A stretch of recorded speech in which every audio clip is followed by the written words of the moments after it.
ये कहानी स्वयं से सिद्ध तक शहर की एक तंग गली के छोटे से कमरे में भरत की आंखें खुलती हैं। धूल के कण सूरज की मध्यम रोशनी में नाच रहे हैं। भरत खिड़की के पास बैठता है। बाहर बारिश हो रही है और शहर की रफ्तार थमी हुई है।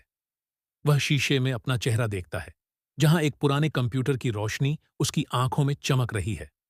वह उठता है, अपना कोट पहनता है और एक अंधेरी राह पर निकल पड़ता है। वह भीड़ के बीच खड़ा है, जहां समय तेजी से भाग रहा है, टाइम लैप्स, पर भरत स्थिर है। वह एक माचिस जलाता है, जिसकी लौ उसके चेहरे को आत्मविश्वास से भर देती है। वह अखबार उठाता है और देश दुनिया की खबरों को सरसरी निगाहों से नहीं, बल्कि एक विश्लेषक की दृष्टि से देखता है। वह जानता है कि यह तैयारी सिर्फ पन्नों को पलटने की नहीं, बल्कि खुद को बदलने की है। बारिश तेज होती है, पर भरत रुकता नहीं। वह मेट्रो के सफर में भी किताब थामे खड़ी दिहा है, जहां सुरंग की लाइटें उसके चेहरे पर एक अलग ही तेज पैदा कर रही हैं। एक पुरानी संदूक से वह इतिहास के कुछ पन्ने निकालता है, जिसकी चमक उसकी आंखों में परावर्तित होती है। वह लाइब्रेरी में मोमबत्ती की रोशनी में नक्शों पर हाथ फेरता है। उसे अब भूगोल केवल जमीन का टुकड़ा नहीं, बल्कि अपनी मिट्टी की रगों जैसा लगता है। वह महसूस करता है कि जब वह इतिहास पढ़ता है तो उसे राजनीति की गहरी समझ मिलती है। जब वह अर्थशास्त्र पढ़ता है तो उसे समाज की गरीबी का दर्द और समाधान समझ आता है। उसका नाता हर विषय से गहरा हो रहा है। उसका आईक्यू केवल गणित के सवाल हल करने में नहीं, बल्कि जीवन की गुत्थियों को सुलझाने में बरहच रहा है। तैयारी का दौर हमेशा शांत नहीं होता। भरत पसीने से लथपथ है, सांसें तेज हैं। वह अकेलेपन से लड़ रहा है।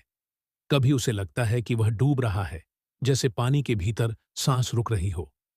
लेकिन तभी उसे याद आता है कि यह तपस्या उसे फौलाद बना रही है। वह अपने भीतर के डर पर एक करारा प्रहार करता है।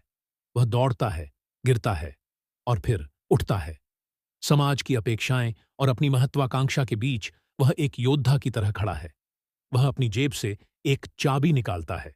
यह चाबी उसके ज्ञान की है, जो उसके भविष्य के बंद दरवाजों को खोलने वाली है।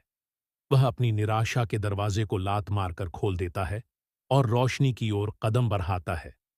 भरत अब केवल एक छात्र नहीं, एक जागरूक नागरिक है। वह एक ऊंचे पहाड़ पर खड़ा होकर चिल्लाता है, हार की नहीं, विजय की घोषणा। उसके हाथ में अब कलम नहीं, एक मशाल है। जब वह चलता है तो पीछे की असफलताएं धुएं में उड़ जाती हैं। उसे चोट लगती है, वह थकता है, पर बारिश के पानी में अपना चेहरा धोकर वह फिर तैयार हो जाता है। उसके दिमाग में अब बिजली सी कौंधती है। उसे समझ आता है कि प्रतियोगी परीक्षा की तैयारी का असली मकसद केवल सिलेक्शन नहीं है। इसका असली मकसद है एक ऐसा व्यक्तित्व तैयार करना जिसे कोई हरा न सके, जो राजनीति को समझ सके, जो विज्ञान को तर्क से देख सके और जो समाज को बदलने का हौसला रखे। वह अपना हाथ कैमरे, समाज की तरफ बढ़ाता है, जैसे कोई सौदा कर रहा हो। मुझे संघर्ष दो, मैं तुम्हें एक बेहतर इंसान दूंगा। ढलते सूरज की लालिमा में भरत दूर क्षितिज की ओर देख रहा है। उसके चेहरे पर एक हल्की सी मुस्कान है। वह अपनी पुरानी तस्वीरों को देखता है और महसूस करता है कि वह कितना बदल चुका है।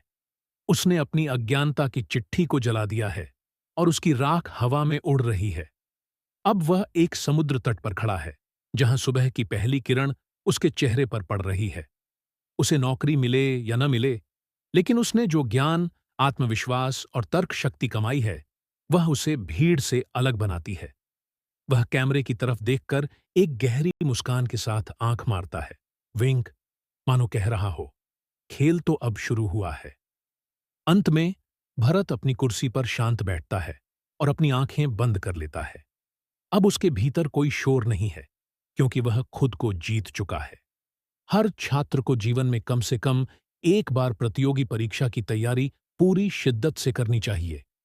यह केवल एक परीक्षा नहीं, बल्कि स्वयं का रूपांतरण है। यह आपके आईक्यू को बढ़ाती है, विषयों के प्रति आपकी दृष्टि बदलती है और आपको एक ऐसा नागरिक बनाती है जो किसी भी चुनौती से टकराने का साहस रखता है।